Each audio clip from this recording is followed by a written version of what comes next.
It's your boy, Coach Mule. I'm official, like a referee with a whistle, coaching you on the rules of your game, and I'm guiding you on how to win. Today, we got formerly incarcerated share their deepest secrets. Let's see what we can learn. Let's see what we can take away. Man, let's get right into it. It's Mule versus everybody. 2024. Let's get it. I didn't know how to protect myself anymore from the monster that... Hold on. Before we get into it, we got to start the timer up. We got to start that timer up. Man, let's jump the ball, man. All this bullshit. Start that mud clock. Let's go. I had become. And so I started to rob people and I started to hurt people. And for 20 months, I was just a horrible stain in the world. It became a safety net for me to get into trouble, to catch felonies. I felt like that's what my life was worth. In partnership with unlikely collaborators, we've designed perception box questions. And you so much. Circle of secrets. Those formerly incarcerated share their deepest secrets. This is gonna be deep. Let's play by the rules. Time. I am ashamed that my criminal life took away so much time from my family life. Now, if this is your secret and you would like to step forward to share your story, you may do so on 3. 1, 2, 3.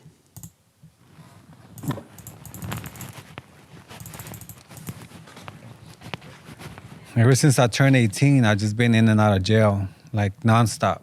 There hasn't been 1 year that I haven't got locked up. I spent so much time in jail that I kind of lost track of my family relations as far as my dad, my mom, my son. When my dad suffered a stroke, I realized it was too late because my dad always wanted to hang out with me. I do tattoos. I did him a couple of tattoos, but he always wanted more, and I'll be always too busy running the streets or, just not making time for him. And he passed away last year, and Damn.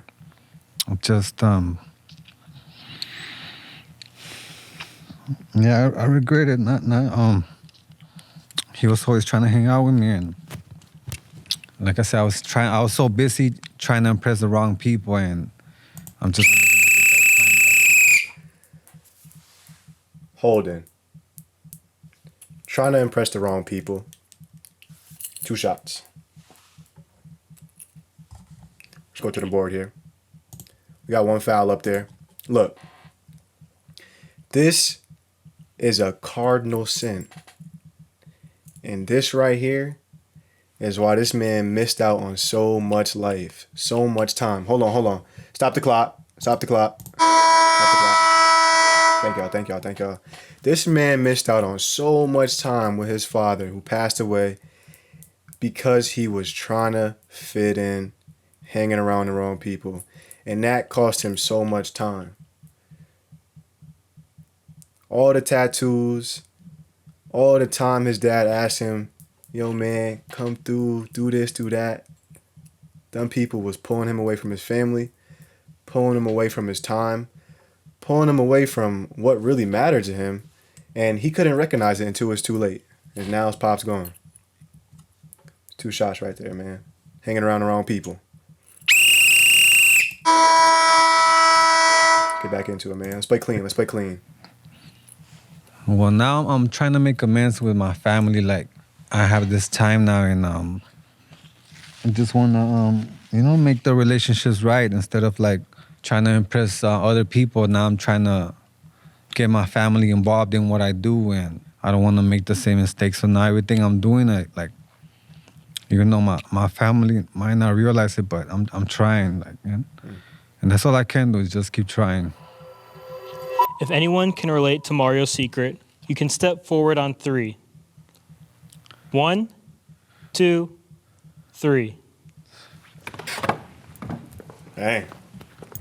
Look. Hold on. 3. Look how many people in just this one group. 1, 2, 3, 4, 5 out of 6, 7, 8, 9, 10. him too. So out of the 9 people here, I hope that counts right. Everybody, how much we got on the floor? All right.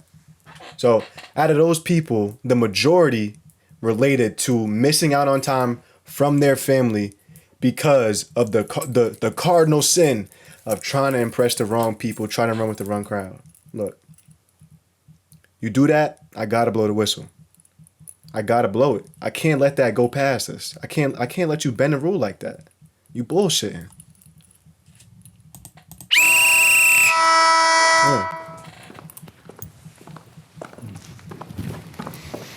You know, I lost my dad while I was in prison. And my grandfather, he was the person I loved more than anything. He wasn't even my blood. He just took me in and said, you know, I'm gonna be there for you. And all he wanted to do was see me before I got out of prison. And he got to see me a few times, but the last time I saw him, he was in the throes of dementia. He barely recognized me, he couldn't remember where he was. And I think all of those years that I lost that I could have spent with him, I could have given back all the love that he gave me. Yeah, so sorry to hear that. So I grew up without a father. My father left when I was, 8 months old, 9 months old, and I have 3 sons. I never wanted a kid to grow up like that, seeing me as a father that wasn't there, and now they're both adults, and I wasn't there for the first 13 years of their life. One's now a Marine, the other's a bricklayer, and they're grown men, and to think that I caused them that type of pain, to not have a father, right? Like I perpetuated the cycle. And so I just really relate to that, and that shame. Out of bounds right here. On the sideline, out of bounds. Out of bounds. Stop the clock. Stop the clock. What he said here was key. We're gonna jump right into it. We're gonna get the inbound. Let me hold the ball real quick. What he said right here was key. He perpetuated it, right? He perpetuated what he was doing.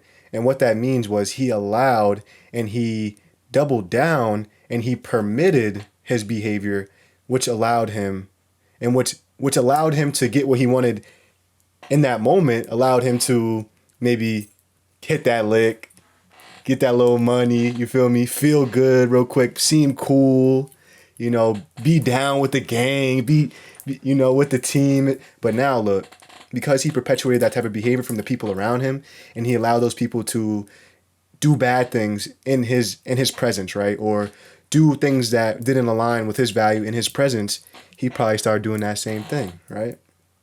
And now, 13 years, his kids, they're completely different people. He doesn't even know who they are. Just from time. Just from not valuing time. All right, inbound. Right here on the sideline, inbound. Ball in, let's go. Come on. Is hard to deal with, man, right? And it's not about what we've done, it's what we do, right? People are always like, oh, the scariest thing about prisons, fighting, getting assaulted, getting this, but it's really the time you lose and the people you can lose in that time, because there's not a thing you can do to get it back. So yeah, I understand that big time. I regret it too. Thank you, guys. As a kid, I used to commit felonies on purpose as a source of protection from the abuse I faced at home.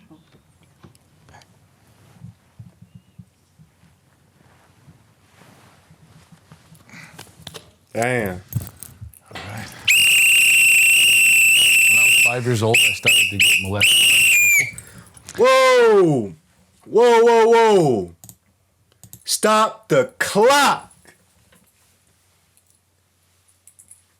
Look. Blocking foul. Number 2. 2 shots. 2 shots.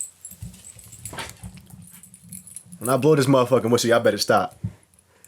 Did you just hear? Hold on. Oh, Coach, you want a replay? Let's hit the board. Y'all. Hold on. Let's hit the board. What'd they say here? All right, let's see. Hold on. Let's zoom into this here, right? All right. Yep. Slid late. Foot in the key. Still moving. All right. It says, as a kid, I used to commit felonies on purpose as a source of protection from the abuse I faced at home.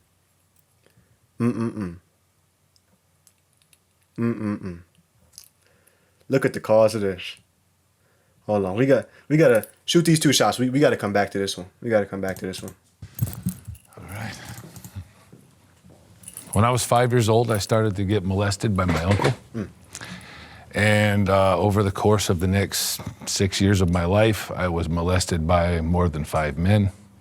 So when I was 7, I broke into a church and I got charged with a felony and put on probation. And when I got put on probation, all the men that were molesting me went away. And so when I got off probation, they all came back. And so I went and broke the law again and got put on probation again.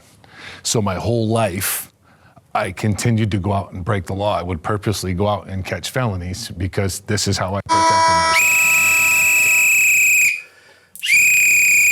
End of the first. Boy. The game. I got to get control of this game. I have to get control of this game. Hold on. This game is getting out of hand. Did y'all hear what this man just said out there? I might have to tee it up. And I'm not going to tee him up. I'm going to tee up what had happened to him that forced him to commit these heinous crimes. He was committing crimes because he was getting molested. Because he was going through so much trauma. He had to commit crimes and limit his time away from these people. Honestly, in two almost the same ways, right? It's like, because he had nowhere else to go, the way to limit his time from these people was to limit it in another place. Limit it by getting on parole. Limit it by going to jail, right? And where he was going, there was the same type of people.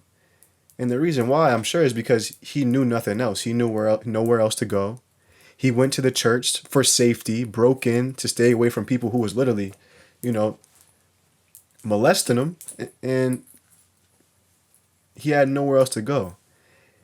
And honestly, that we might have to add a rule there. Like, sometimes in life, there's certain situations that we go through where certain rules don't even apply to us. Like, in this situation, the rule of time and his time being taken away, when we work back to what had happened to him, we can see it was because of a traumatic situation. And in that traumatic situation, he wasn't even able to control his time because there was too much going on.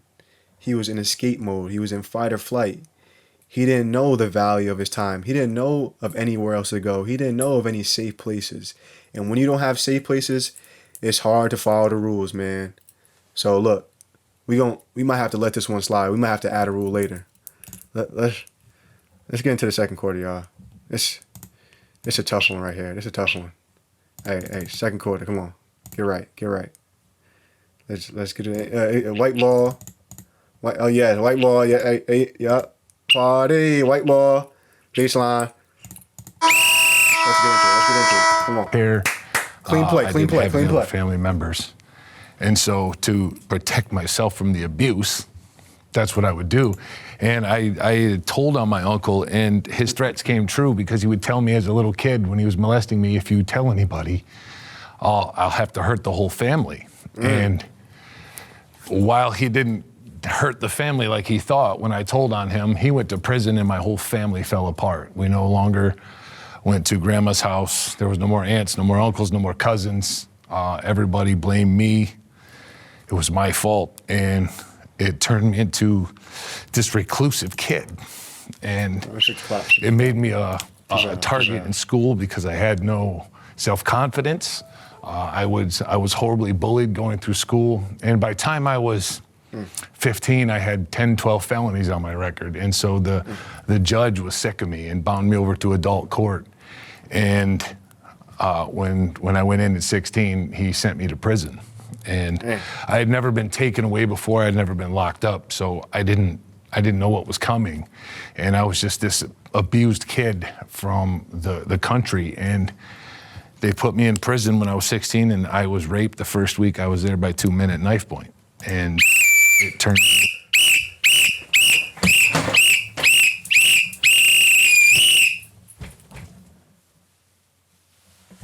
way. Look, ain't this a, hold on, stop. Ain't this a, hey. Look, we gon' look, man, let me call him over. Look, like, yo, it sucks. Your time was literally taken from you. You feel me? Like, it's hard to even have control over your life when from the beginning you were not in control of your time, or you were made to feel like you were not in control of your own body, right? Because of this situation, this very traumatic situation that you went through, like, it's almost like I might have to let this slide. Like, I might have to tell the book to just take off a couple fouls and let them know that, like, you don't really know the rules of the game because, one, you weren't taught, and the rules that you learned, they were so fucked up. Like, they taught you some bullshit. They taught you that it was okay, and they trained you to believe that if you were to tell anybody, if you were to do anything about this certain situation, that they will hurt your whole family, right? Your foundation of your game is messed up, man, and it's not your fault. Sometimes it's just not our fault. Look, so I'm gonna let this one slide. But yo, I feel for you. You gotta learn. You gotta relearn yourself, relearn the rules, and overcoming all this trauma. And this is the first step. You gotta talk to me, talk to coach. Like, learn the rules and learn that this situation doesn't define you. But I had to call it, because if I ain't call it, they gonna fire me. Like, but yo, I feel for you, yo. And honestly, I could have saw that coming because of the history of people being able to take advantage, which is completely not your fault, and which you were trained to become. But yo, we gotta look. 2 shots. I'm gonna teach you something, yo. I'm gonna teach you something. All right, yo. 2 shots. Charge. Black ball. Into a savage. And I became this very violent human being because that became my source of protection. And I no longer feared physical pain. I no longer feared felonies. I had resolved that I was going to spend the rest of my life in prison. And when I was 21, they opened the doors and sent me back to the world with $75 and 3 condoms. And no parole, no probation, and I didn't know how to protect myself anymore from the monster that I had become. And so I started to rob people and I started to hurt people, and for 20 months, I was just a horrible stain in the world. And I was ultimately convicted of 15 more felonies and sent back to prison for 12 more years. And it became a safety net for me to get into trouble, to catch felonies. I felt like that's what my life was worth. And ultimately spent 18 years. So, well, that was my secret. Can I ask where you're at today? Today, I'm super happy. I was given 5 years in solitary confinement while I was in prison, and I met a Muslim man who changed my life. He became my mentor, taught me about processing emotion, taught me about forgiveness of others and myself, taught me about... Hold on. Let me fix the clock. We got ref timeout. Let me huddle up with the refs real quick. Hold on. So, we got to touch on this. Like, this rule that he learned is crucial. And everyone has their own playbook. Everyone has their own foundation. Each and every religion has their own sayings and teachings. But look, this foundation that he learned by this mentor in prison, refs, like, yo, we got to start implementing that into this game. Like, there's a few rules missing already, but, like, if we are able to find ways to put some foundation to this game and pair it with time, man, we can have some special players out here. Like, we all want everybody in the court to get better, right? Yeah, so let's see how we could implement some of these foundational rules. Like, let's see what he got to say. Maybe we can learn something from him. He said the religious teachings taught him foundation, forgiveness. Well, isn't that what I told the dude? I told him, like, hey, look, you got to forgive yourself. You got to understand the rules of the life. You got to change your mind. Like, I told him that. Look, I think he actually might know the rules, because it seemed like, hold on, let's see. Let's go back to the game. Let's see. All right, let's go. We're good. I'm missing compassion and love, and I've dedicated my life to that ever since.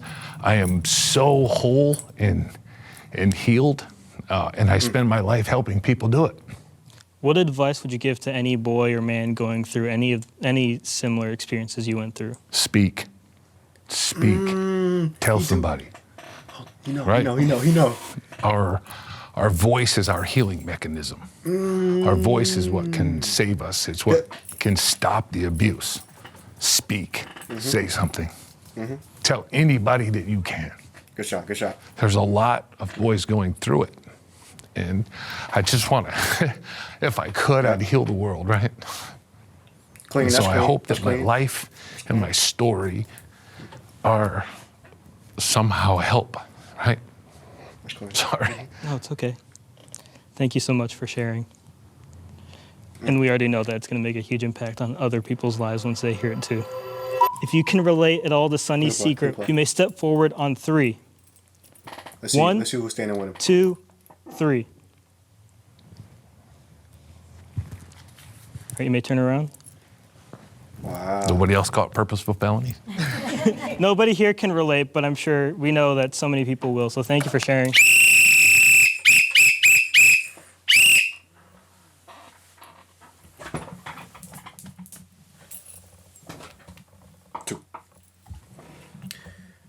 Let me just talk it over real quick. Hey, a little late again. Look, no one was rocking with you. No one was, But look, no one helped you up. But look, let me help you up.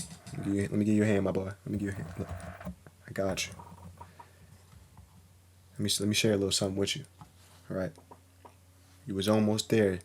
And just because no one was standing with you, that don't mean there's no one out there in the world who went through that similar situation. You were taught to purposely sabotage your time because of the people in your life who were taking advantage of you. And that's not your fault. But what you came out and did, what you came out and you shared, you spoke, man, that's going to affect a lot of people. That's going to affect so many. So just keep playing by them rules, man. Keep forgiveness, what you said, forgiveness, compassion, understanding,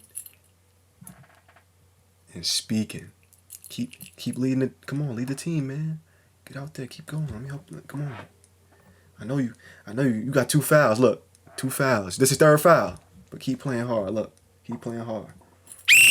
Keep playing hard, my boy. 2 shots. All right, now, let's get this thing going. I felt abandoned by my family when I went to prison, and I'm afraid they will always see me as a criminal.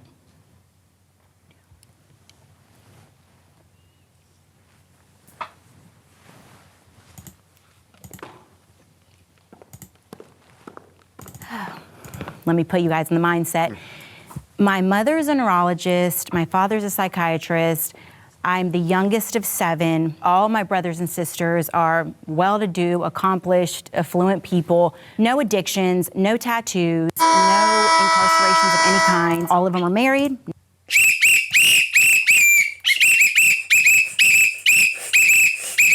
End of the half. Hey, look, everybody good? This is a new game we playing. Y'all don't need no rest. Let's get back to it. Y'all don't need no rest. Come on, no halftime. Nobody's divorced. Everyone has a few kids. Everyone's life is just very traditional. And I come along. I'm the youngest. I'm the youngest by far. I was bored, man. I was like kind of bored, and I want to have fun. And we're the bad boys, and we're the mobsters. And I remember seeing some gangster movies, like Goodfella type of movies, and I was like, I'm gonna be a mob wife. I wear a lot of gold, and I have long nails, and I'm gonna be tan, and have big hair. So that's what I did. When I was a teenager, I went out and I found a guy that was in the Russian mob. And just to fast forward, I ended up getting arrested and getting a 10-year prison sentence. My sisters and brothers took a stance of, you've had several warnings. We've We've all told you what we saw was very clear, and you didn't listen, so you need to figure this out on your own now. They didn't talk to me my entire 10-year prison sentence. My father did not speak to me at all. My mother was the only person who stood by me. She came to visit me. She's 77, so for her to make that drive and do what she was doing is just unbelievable. It's like unconditional love. Now, I got out February of 2020, so I've been out a tiny bit over 4 years now. The next year, I was finally invited to the first Thanksgiving and the first Christmas, and I was like, okay, this is good. Like, I can, everyone can see. They can see now, like, I'm not the same person. I've changed. I've come full circle in, like, a great way. I'm a great mom. Therefore, you have to know that I'm doing something right. And I was like, they're going to be happy. They're going to be proud. They were not proud. They did not accept me. They always treated me in a way that was like, okay, you're doing good now, but when is... Traveling. Out of bounds. Quick, hey, look. It's like we teaching elementary school basketball, so I gotta stop the game and tell the little dude I gotta tell the little dude the game. I gotta pass on the game to the little dudes. Look, little dude, look. Because you took away so much time from their lives, and you took away so much time from your life traveling, right? Walking. Now they don't trust you with their time because they know that you don't value your own time. And because you don't value your own time based off of who you were previously, and all they have is that old perception. So you just have to take your time. Like when you drive into the basket, just go slow. Go slow when you're coming back around the family. Go slow when you drive into the hoop because they have to relearn you. It's not your job to prove to them that you're this new person, that you're this developed person who now values your time and won't waste their time and their energy and their emotions by you being taken away, right, to prison. Take your time and just be consistent. Show up over and over and over again for them every time they invite you. Every time, they got a cookout, Christmas, turkey, Thanksgiving, show up, be there, and also show them by staying out of prison that you value your own time. And then over time, you won't be traveling to the hoop. Over time, you're going to slow down. Over time, you're going to build that trust. You're going to build a coach with the trust with me, the trust with your coach, and trust with the family, all right? Just slow down when you drive to the basket. Like, you're going too fast. You're doing 3 steps every time. I can't. All right, come on. Let's go. Is the other shoe going to drop? I would say to them now that it's okay. Like, I do not need the approval. I do not need the acceptance. I don't need them to be proud anymore. There are things, and I'm not crying because I really don't mean what I'm saying. Like, they don't need to be proud, but I'm crying because the things that now are important is that my son is proud. I know it sounds very cliche, but like that he's proud, that he knows that his mom is doing really amazing things in 4 years after being gone for a decade. It's different. I need acceptance and approval from a different group of people. And they can, think whatever they want. Like, it's okay. I'm not going to work hard anymore to prove them wrong.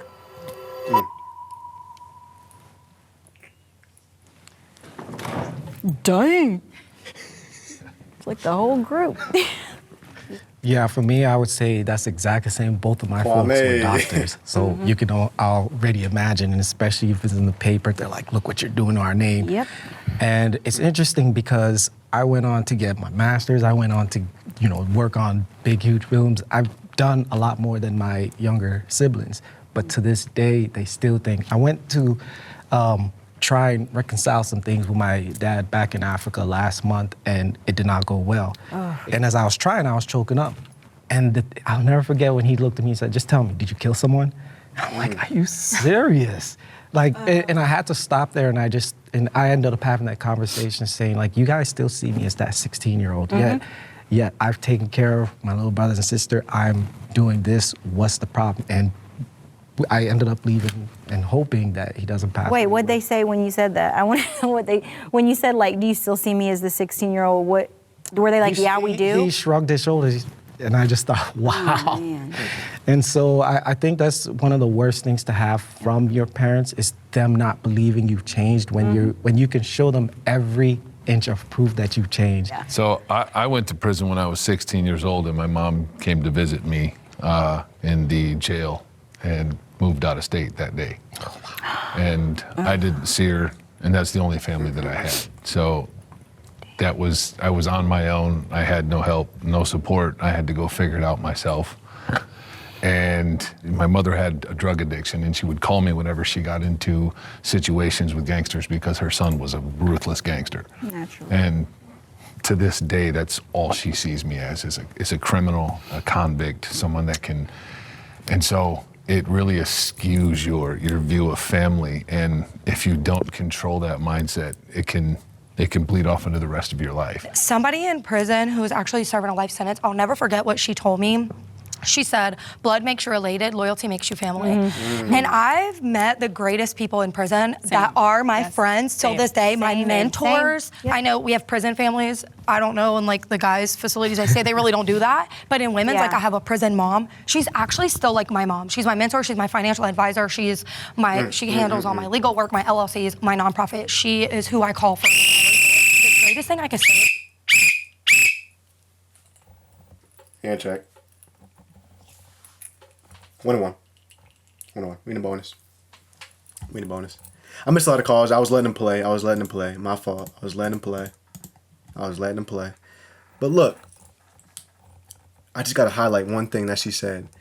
It's not blood that makes you related. It's loyalty. Look, you have to be loyal to the rules of the game, and you have to be loyal to those who put drops in your bucket, right? Not even just drops, but they put the whole cup in that mud. Look. And what she said is, it's an exception to the rule. Like, yeah, we don't really want to be taking financial advice from people in prison. We don't really want to be taking financial advice and you know, having to find those relationships in prison. We can find them out in the real world, out in the free world. But look, there's a lot of people, good or bad, in prison who have so much knowledge, so much education. It only takes one thing to get you in there and to have to give financial advice to the people that came on Jubilee, right? It only takes one or two missed tax, one or two missed this, one car crash, one too many beer, one too many that, and you see what I'm saying? Too many or too little, right? So before we just hop back into the game, while they shooting these free throws, 1-1, he missed the first one. He ain't got no jumper, broke jumper. Like, where a lot of these people are going away, and why I gotta go into the bonus now is because they're trying to prove something to people who only know the version of themselves by default, right? Because it takes time to. Let me stop the clock. We're going to put some time back on there. Yeah, 4 minutes. Look. It takes time for people to see the new person that you are, right? To get used to that. And it also has a lot to do with them and their view, right? These people probably put their families through some hell. You don't know half to, like, what they sharing on here is not even a little smidge of what they done put their family through, and a little smidge of what their family has put them through, vice versa. And so a lot of their training comes from people that are similar to them, or a lot of their friends or families or aunts or uncles have this similar training because they all passed it along. And then we get to the Jubilee people who are sharing their story, and we don't get to see the dad who was the same exact way. We don't get to see the mom who taught her how to go out and do what she had to do. We don't see that. And so they're healed people now, or at least they are on their healing path, and they're probably going back home to try to convince people who aren't trying to heal or aren't healed at all that they've changed. And now these unhealed people might be getting angry or might be upset that their family member is taking a leap or taking a change, right? They want them to stay the same. They only know this one version of them going out and drinking and fucking shit up and killing people and selling drugs, right? And they want to hold them back. They want to hold on to that version because that version is comfort. That version is what they know. They don't know this new you. So when you go back into these homes, whether your family is healing or not, whether they're on their journey or not, what you got to realize and what the rules of the game. Damn, he taking hella long in that free throw line. I don't know what he doing. Look, keep dribbling, man. I don't know what you're doing. I might go on. Hurry up. Look, when you go back home and you realize you might be talking to unhealed people, they might want to hold you back, and you also have to realize that if these people were on your team your whole entire time, and they were really for you and really trying to push you towards a better life, that it's just gonna take time to show them the new you, the healed you, and it's gonna be you staying out of prison and continuing to do what you should be doing, and also giving them time and space to be able to see who you are. All right, he good. He missed the second one. Let's get back into it. That nigga suck.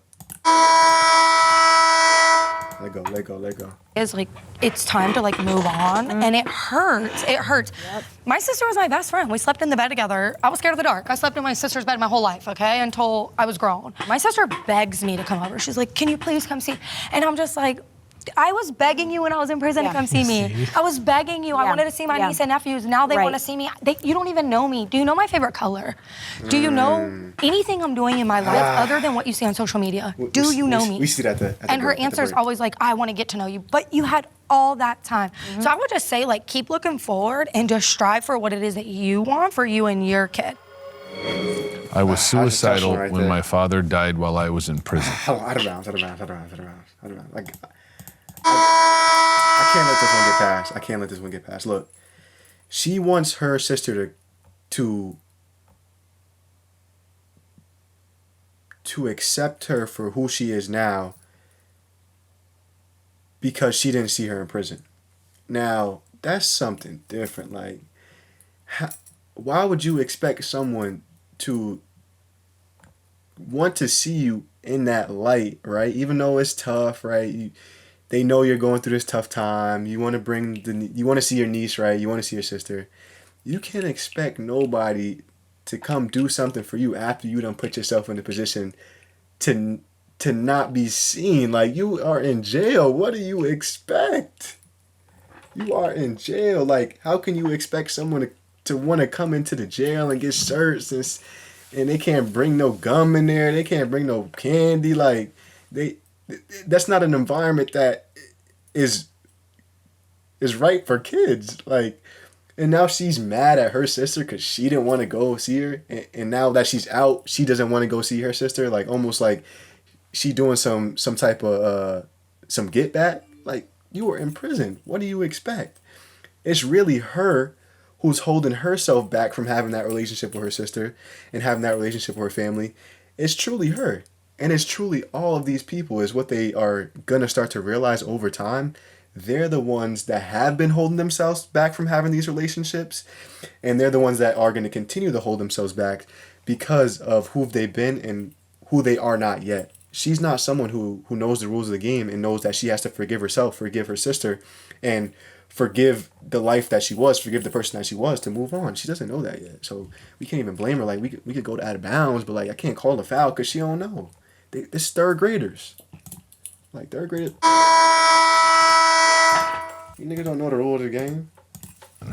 I'm afraid I'll live with that guilt forever.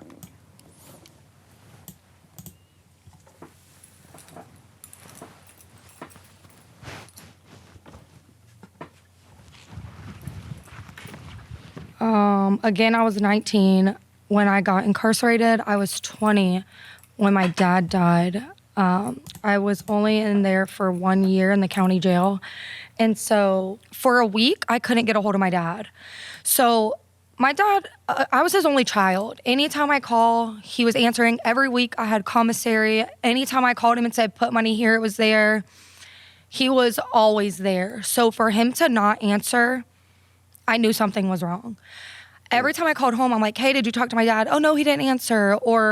So at that time, I didn't know, but everybody already knew that my dad was dead. it was just that nobody knew how to tell me because they knew that that was going to be it for me. And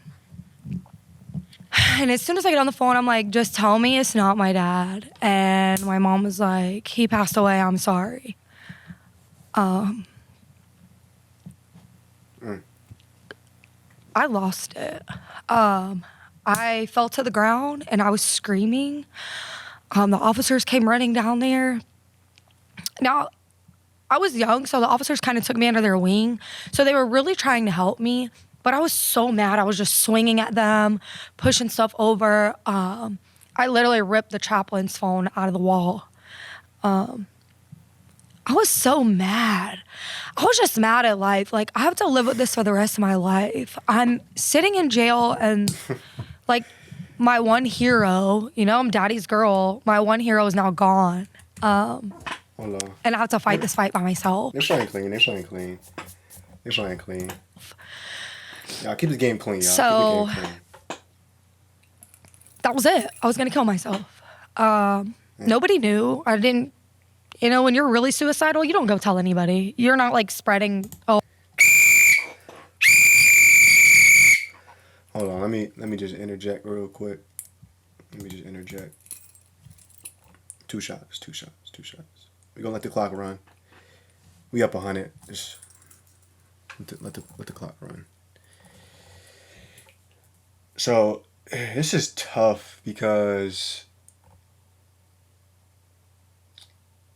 what we've seen so far with the value of time, and a lot of these people have shown that they do not value their time.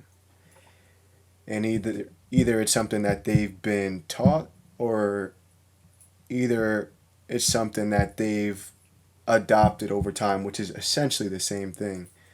Learning is what we're told over and over and over again, and we start to adopt those things, or it's just basically all we know. So from the beginning of time, the very first guy, he was taught not to value his time by the people around him because he was being raped and he was being molested and taken advantage of by men in his life. And what his need was, or what he lacked, was honestly safety. And what he needed was some protection, some shelter. And I'm sure that's what he has now out of prison, which is allowing him to maximize his life and have that compassion, have that forgiveness. The second... let's talk here. Yeah. I'm talking over with the refs. So, like, it's going good out there. Look, we just talked about him. He had a couple fouls. You got to sit him down. The second person that came up, the second guy, Mohawk. First guy, Miguelito. He spoke about how because he didn't value his time, he lacked the ability to spend time with his father, who passed away. Same deal for this woman right here. Because she didn't value her time, she lacked the ability to communicate and to know updates on her family and know about important things, right? Be there to see her niece, her sister, and know when her dad passed away. And then the mob wife, because she didn't value her time, which is the only rule that we're focusing on today, now she lacks the ability to be trusted, right? And I'm going to give solutions. So I'm going to teach y'all at the end of the game, we're going to huddle up. We're going to talk about how we can, start to overcome these things. But you can see time and not valuing it has many negative effects. And these are just the most severe cases. But let's get into the fourth quarter. Come on. Let's work. Let's work, y'all. Y'all playing good, but we got a lot to clean up after the game. We got a lot to clean up. Let's get into it, man. Oh, I'm going to kill myself. It's not a thing. I'd never been suicidal before.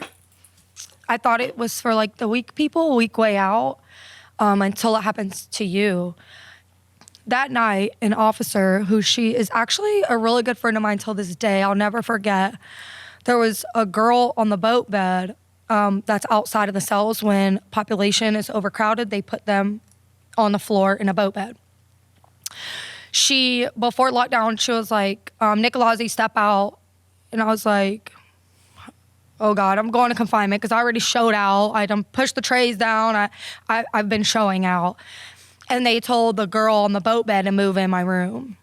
And she saved my life. Until this day, she's my friend. If she would not have been in that room, I was going to find a way to kill myself. I'm still healing through the process of him not being here because I healed in prison. But when you come home and you're one person, like that was my person, is not here, it's different.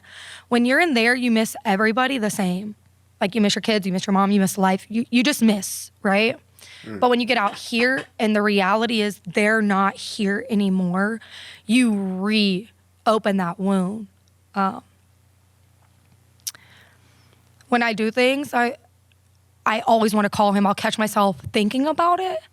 I haven't been suicidal since then.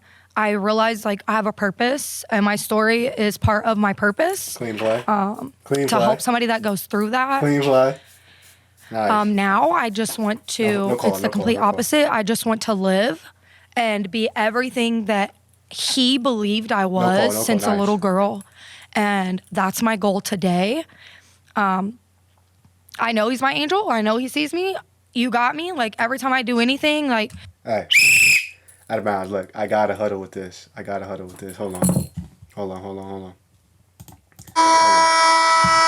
Look, the reason why she's still able to keep going after the traumatic situations, the prison, the being in there, not being able to communicate with her family, not being able to hear about the tragic loss of her father, her rock for real.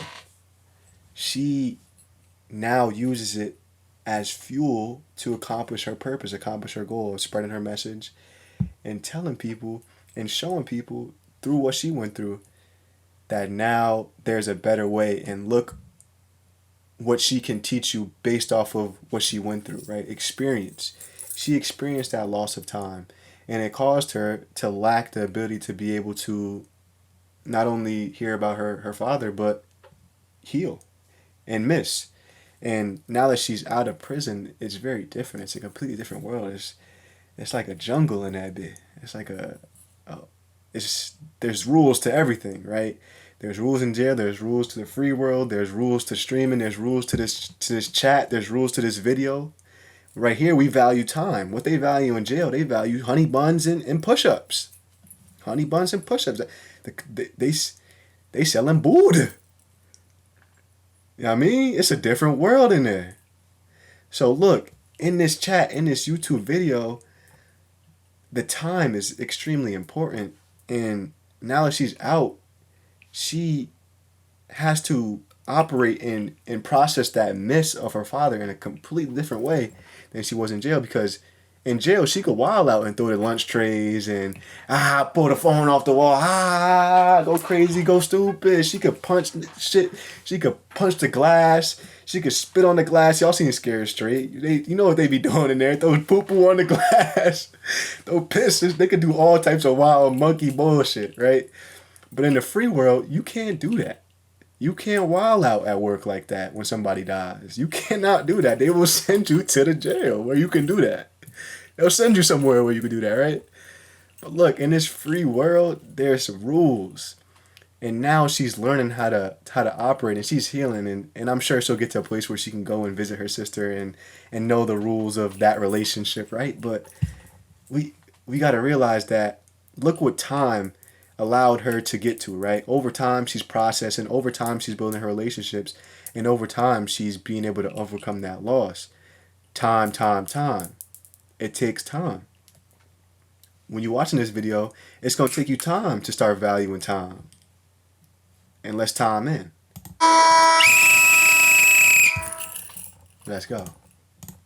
They're like, are you nervous? You're going to speak about your story or something might come up. Not at all. Like, this is what I'm supposed to be doing. And I know he's proud of me, and that's just my goal now, to make him proud.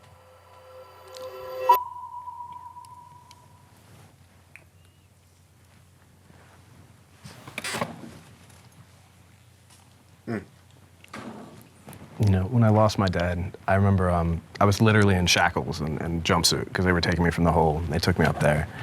And I came back, and I had a couple of my pictures in the hole, and I looked at the pictures. And I think what bothered me the most is I couldn't cry. I was like, I just lost my dad, and I can't even feel this. And it took me years to feel it. And all that combined with a lot of other things combined. And I remember the day that I woke up, and I just wanted to kill myself. I still had 15 years left on my sentence. There was no way. I just couldn't, I could not take one more thing. And I remember just sitting there and staring at the wall and feeling like, that's it. And I don't know how to describe it. Viktor Frankl has something in one of his books where he talks about it. But I remember feeling so trapped and so small and so lost, and there was no way I could do it. And then all of a sudden, I felt this just expansive space. And it was the most like amazing, hopeful, miraculous thing in the world. And I started crying. And it wasn't crying because I was sad or because I was hopeless. It was crying because it felt like there was somehow a way to get through this. And 5 years to the day later, I walked out of prison.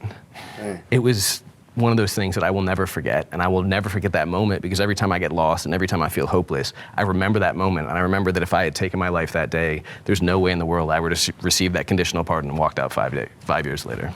Wow. I'm glad we didn't do it. Yeah. No, seriously, I'm glad I didn't. I'm glad we didn't do it, guys. I'm afraid I won't achieve all the things I want to because of all my lost time in prison. What they said.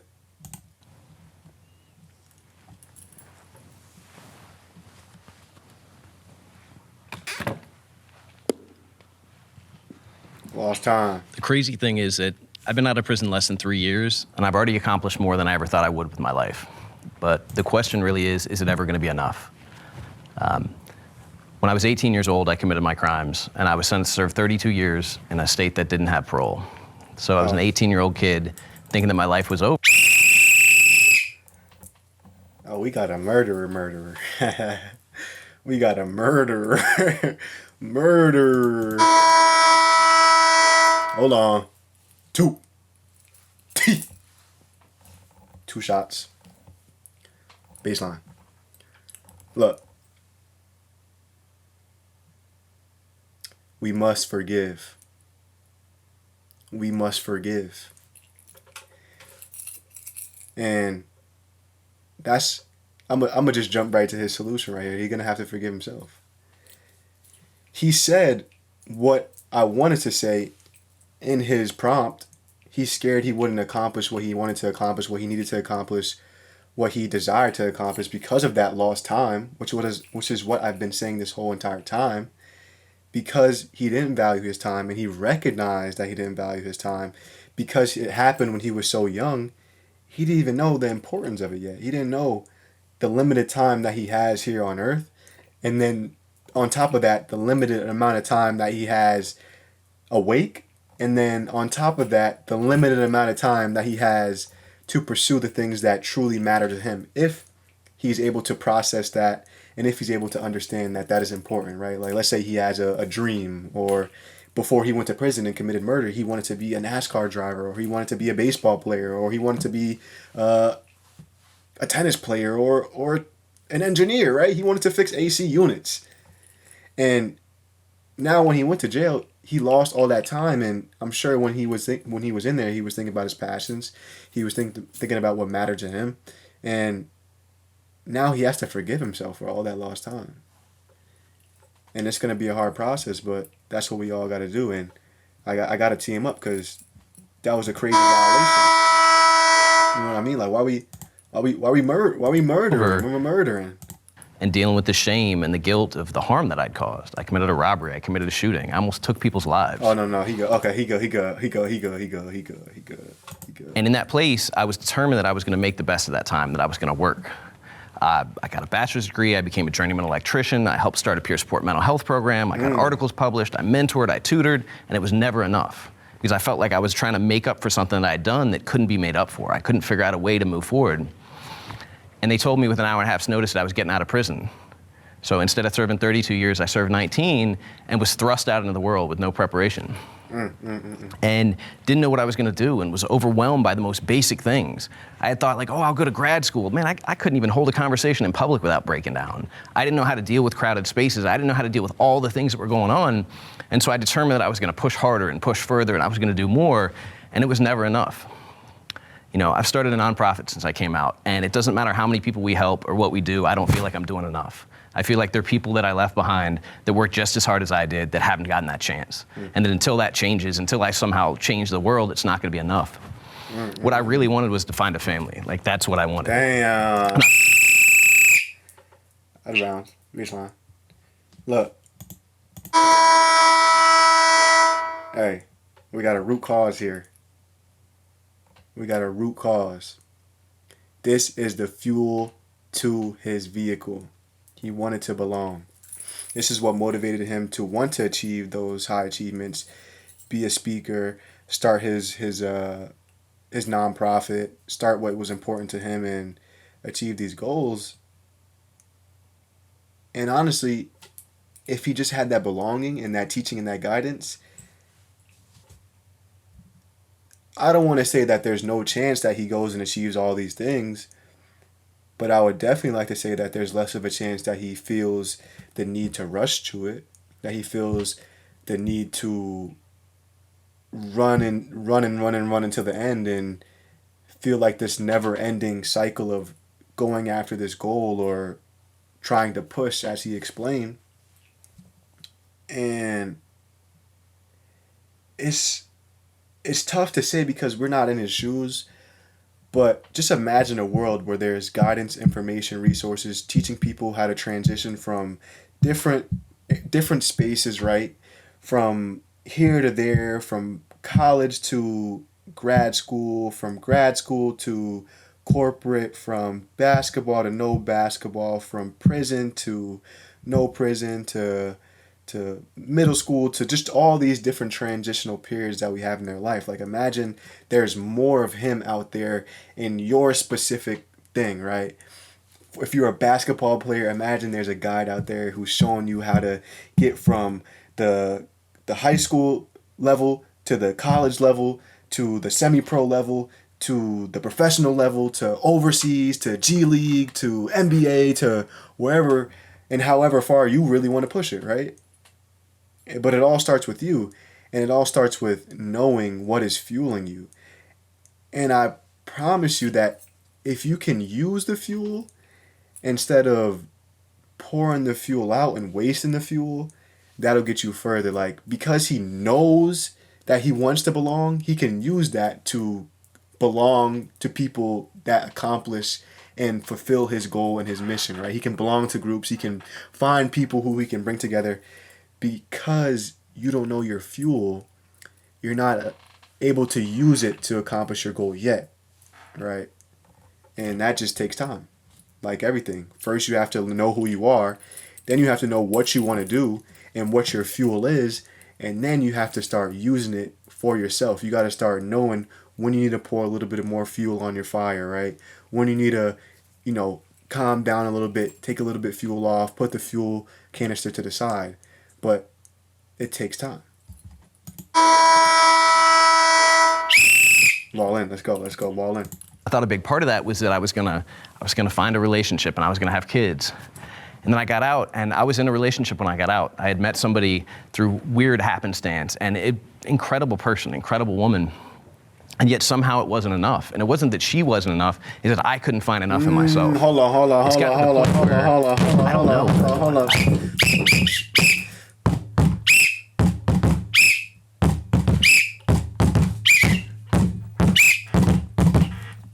Alright, look, this nigga is spitting. He's spitting. He's saying everything that I wanted to say, but he's stealing my flow. Look, I was gonna wait till the end of the video, man, but go ahead, talk my talk. Look, let's discuss, cause you playing good out there. You cooking. I gotta stop, cause you frying a D. No diddy. You frying a D. Look, because he knew what his fuel was, and he was able to so quickly recognize that it was him that needed that. It was him all along that needed to belong to himself, and that he needed himself instead of someone else. Man, he's stealing hella flow. Watch out, little bro. Wall in. balling on a shot line out of bounds. White, black, white ball. Go right here. Step back. You can't run. Stay still. Let's go. I don't know who I am. I feel like I never really got to form those things. And so now I'm, almost 40 years old out in the world trying to figure out what I want to do. And somehow my biggest fear is that no matter what I do, what I accomplish, where I go, who I find, that it's never going to be enough. And I won't know how to move forward. And I won't know when to stop. What would it take to fully forgive yourself for your mistakes? In a lot of ways, I feel like I did. I feel like there was a day that I woke up in prison that I remember the shift really distinctly because I had had so much shame behind the things that I'd done. We're going to have to come back to that. There was something he said. Y'all heard him? What he said? I think I've been saying it all along. And it was a day that I woke up, and I don't even know, it was part of a conversation, but it hit me that I really no longer was that same person. That whatever had happened, whatever I had done, all the work that I'd done, all the therapy, all the reading, I was no longer that same person. I would not do those things that I'd done. And it really hit me. It wasn't just thinking that or saying that. Like, I really felt it at my core. Hold on. What score? Hey, y'all want to keep playing? Y'all getting fried. Let's keep playing, man. Let's keep playing. So I feel like y'all need some practice anyway. How much y'all want on the clock? We got 5 minutes. Hold on. Let me get y'all. How much y'all need? Hold on. Just keep playing, y'all. Y'all need some practice. It's not so much making up for the things They low. They got all this energy. They need to burn this thing off. Come on. that I did. It's not making up directly for the harm that I've done. And that is something that I do hope to make up for, make amends for the rest of my life. But it feels like the thing that I'm trying to address is actually deeper. And it's not just what I've done. It's somehow something that felt like it was lacking.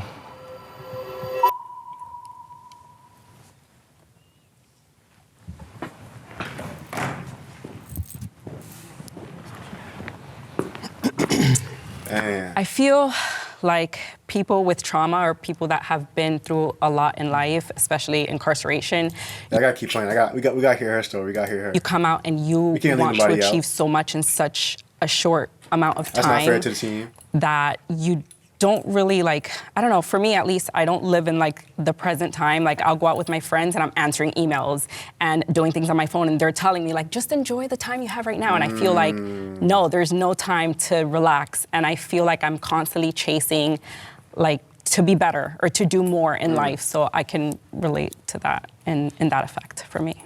For me, that's exactly what I constantly go through. I had great dreams and goals for myself. And I remember telling myself the major goal I would have would be, I'm gonna get my name in film credits and I'm good. And it happened, 20 films, but then I was totally unsatisfied. Man, I done blew this whistle so many times. Excuse me. Ref, Coach Ref crazy. Ref mule crazy, come on. Look. It's an important rule, and I got to stop the game, We're learning here. We're in overtime, but I got to stop the game. And this is a tough one right here because when I was going through ref school and I was learning the rules of how to teach the rules, and oftentimes there would be periods where I felt the same exact thing, and, I would learn a new rule and I wouldn't feel anything. And what I had to learn was it wasn't the schooling, it wasn't the teaching, it was what the rules were doing for me, right? It was the transformation that I was going through as a ref, being able to teach the game. And what we're about to hear some transformational things, because once you realize that what you were pursuing, your goal, is not your cause for being alive, once you get to the point where you were chasing that movie credit and you realize that all along it was only a goal, it wasn't the reason for you being alive, once you get out of prison and you're chasing this nonprofit, in this case, I hope you're not in jail right now watching this. If you is, the CO coming. The CO coming. Hurry up! Put that burner under your pillow if you're in jail watching this right now. And once you get out, tap in with me. I got a little, I got some t-shirts for you and shit like that. But look, once you realize that that goal is not your cause, then you can start to really live life. See, now the cause is controversial. My cause is not your cause, and his cause is not their cause, and their cause is not, you know what I'm saying? Like, every single cause is different, but it comes down to about 5 or 6, very debatable.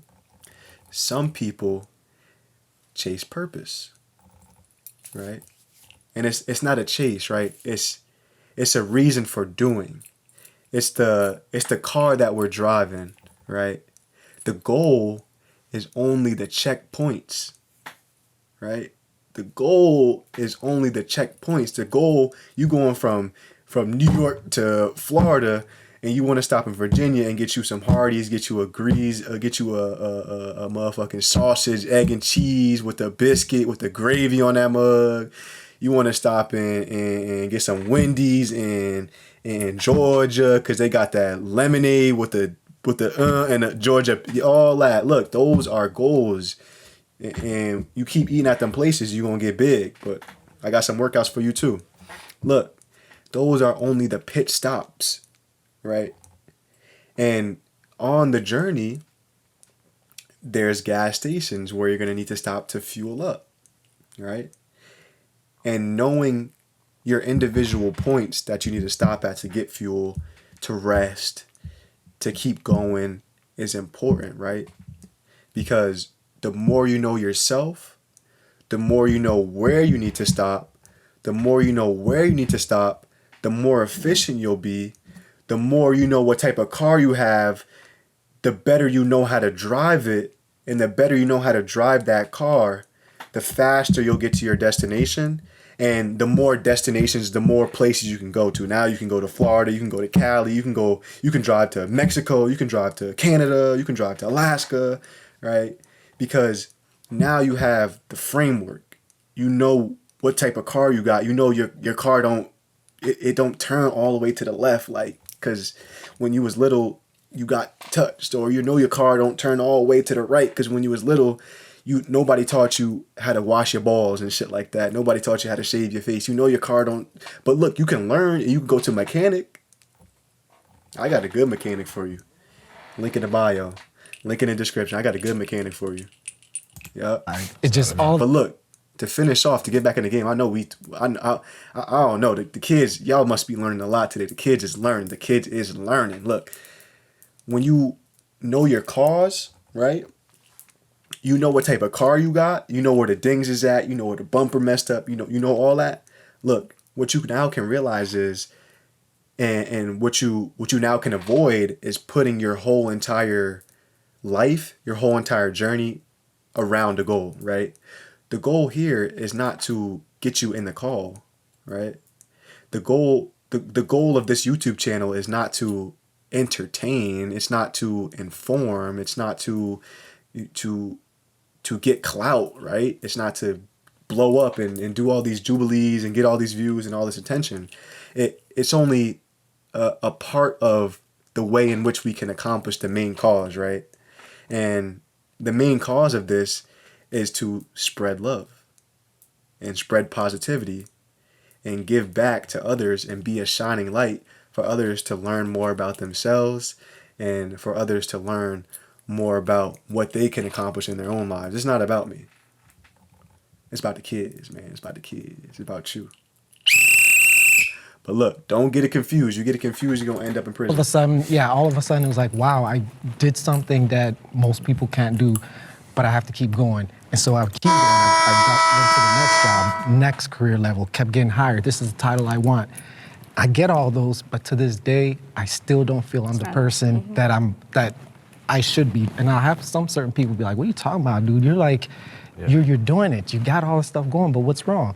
It's like, I just don't think I'm there. And like you were saying with relationships, something about that is you feel like you want to put your all into it, but you feel like you have to get this right so other people can feel right about you. And so it kind of gets into your head because you feel like even though as much as you're doing, it's not enough. And the question I have in my head is like, well, when will I feel like it's enough? And I do want that day that I wake up and say, okay, I've done it, but I don't know when that's gonna come. It's not Not gonna only if come. y'all feel like you lived on the sidelines for all this. It's not gonna I don't come if wanna you don't watch change that mind. It's not sports. coming. I don't want to watch TV. You got to find a cause. You got to find a reason for living. You got to find a reason to bring yourself up and to bring those goals up with you. Don't live for the goal. Live for the cause. I want to go play sports. Me neither. wanna I don't do watch stuff. TV either. Yeah, same. That's the biggest problem. Niggas know. I don't want to watch anything. Yeah. I want to do everything. go do. And so I'm happily sit still. married. I have an amazing wife, and I got lucky in that department. But it's so stressful on her because she's a type A, and everything that I do, she feels like she's got to be my hero. She's got to come in to make sure that I don't fail because she knows failure for me is catastrophic. If I fail, I fall apart. I think I feel like we're like that. I can't fail at anything. If I say I'm going to be somewhere at 5 o'clock and I show up at 5:01, my whole day's gone. I was here an hour and a half early in the parking lot, right?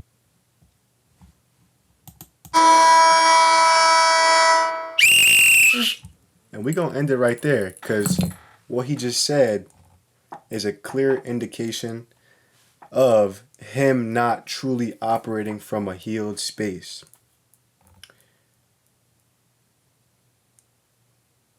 So think about it like this. When we don't really know who we are and we aren't able to truly heal and overcome what we have lacked, what value we have lacked for so long because of the trauma, then you start to overcompensate, right?